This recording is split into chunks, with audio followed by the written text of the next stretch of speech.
बताइए क्या पिक कर रहे हैं आप?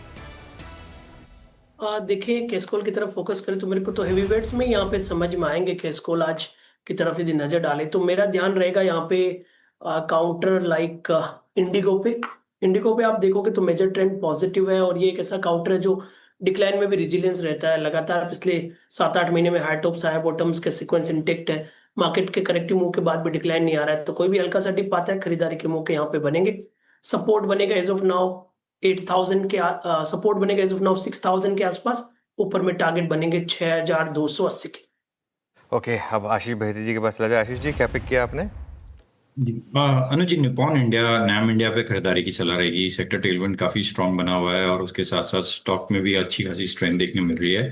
तो यहाँ पे 855 का स्टॉप लॉस लगाकर खरीदारी की सलाह रहेगी 900 और 920 तक के टारगेट्स के लिए। ओके, चलिए। मीनवाइल मार्केट अब डिसाइसिवली वीक हो रहा है, 24,950 पर आया। देखिए, सुबह 25,084 तक था और फिर ट्रेलिंग स्टॉप लॉस हिट हुआ, कल के लो के नीचे आए और अब हम 24,952 पर हैं।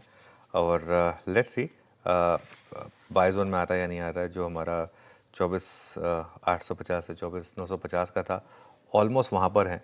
अभी भी 20 डेमा के ऊपर है, लेकिन अब थोड़ा सा टेस्ट है मार्केट का ये 24,950 पर। अमित जी, आपकी कैश कॉल?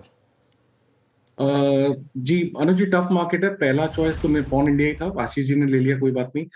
मेरा सेकंड प्रेफरेंस आईटीसी होटल्स है। यहाँ पे स्ट्रक्चर इंटैक्ट है डेफिनेटली, यार 2-1% का पुल बैक जरूर है, बट ओवरऑल हायर है, हायर लो का स्ट्रक्चर आईटीसी होटल्स में इंटैक्ट है। I think this pull back is an opportunity, इसे बाय करना चाहिए। 237 का स्टॉप लॉस रखेंगे और टारगेट्स रहेगा 260 रुपीज का।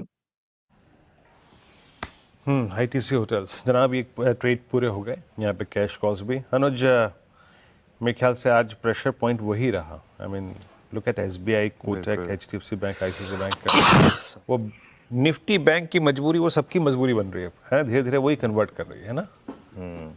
बिल्कुल वीरू, देखिए थोड़ी तो दिक्कत है मार्केट में आज, लेकिन इतनी बड़ी रैली के बाद, 600-700 पॉइंट की रैली के बाद 100 पॉइंट गिरना कोई ऐसा नहीं है कि कोई बहुत आउट ऑफ द ऑर्डिनरी है। ये तो बुल मार्केट में भी हो जाता है। और ठीक है, जब तक हम 20 डेमा के ऊपर हैं, टेक्सचर वही है कि जहाँ पे डिप खत्म हो वहाँ पर आप बाइंग करें।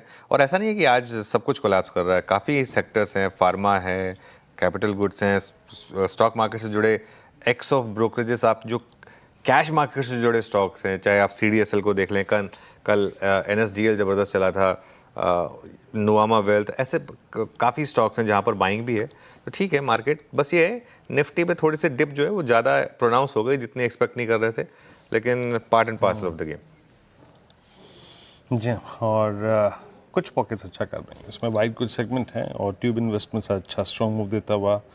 दिवीज लैब को देखिए, दिवीज लैब 6136 पे अच्छा रिवर्सल है 2 डेमा से, और एमसीएक्स तो खैर 1.5% 2 पर अपग्रेड करता हुआ। और आज डिफेंस में एक बार बीएल लेके आते हैं। नहीं, मैं देखिए बीएल पे कोई ट्रेड नहीं ले रहा हूँ, बट बीएल का आज का लो बहुत डिफाइंड है, मतलब बहुत ही ज़्यादा डिफाइंड लो है। दैट्स 50 डे नहीं 100 डे एक्सपोजर एवरेज। मेरे ख्याल से वो कल का भी लो था, वो परसों का भी लो था।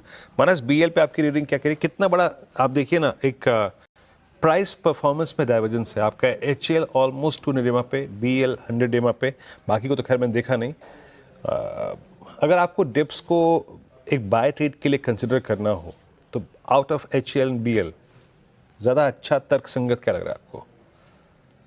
देखिए एचएल में खरीदारी करने की राय रहेगी, क्योंकि ये लगातार 200 डे मूविंग एवरेज पे सपोर्ट ले रहा है। तो यहाँ पर पोजीशन को होल्ड कर सकते हैं अगर आपके पास लॉन्ग पोजीशन है। हालांकि एग्रेसिव होकर खरीदारी 4650 के ऊपर करेंगे, बट ये थोड़ा बेटर लगता है। बीएल में दिक्कत ये है कि ये सही है कि 100 डे मूविंग एवरेज पे स्टॉक सपोर्ट ले रहा है, लेकिन ध्यान रखिए स्टॉक अभी भी 10 और 20 डे मूविंग एवरेज के नीचे ट्रेड कर रहा है। तो यहाँ पर केवल ब्रेकआउट पे खरीदारी करेंगे। 390 रुपए के ऊपर निकलेगा तो ही खरीदारी करेंगे, उससे पहले खरीदारी नहीं करनी चाहिए। ओके, बीएल, यहाँ पे बीएल पे बात हो गई। एक बार लेके आइए आप मैक्स हेल्थ केयर 1243 ना, इसको छोड़ते हैं। देन लेके आइए आप मैनकाइंड, क्या कर रहा है ये मैनकाइंड फार्मा आपकी स्क्रीन पे 2610 पे। आशीष बैठी जी, आप कैसे रीड करें मैनकाइंड डे हाई पर? और ये किसी भी दिन एक सरप्राइज पैकेज रहता है, मतलब मैं तो आई थिंक इसे गैस ही नहीं करता कभी, जस्ट स्ट्रॉन्ग है तो आपसे पूछ लिया यहाँ पर। जी, वीरेंद्र जी, फार्मा में एक अच्छा मूव है और मैनकाइंड कल एक शानदार ट्रेडिंग सेशन रहा, इसके लिए 4% तक की मूवमेंट थी, 4.25% की, और आज फॉलो थ्रू बाइंग अच्छी देखने मिल रही है। स्टॉक क्लियरली कल एक क्लीन ब्रेकआउट दिया 220 डेमा के क्लस्टर से, और हमें लग रहा है स्टॉक वेल प्लेस्ड है 2700 तक का जोन दिखाने के लिए, तो खरीदारी की सलाह रहेगी।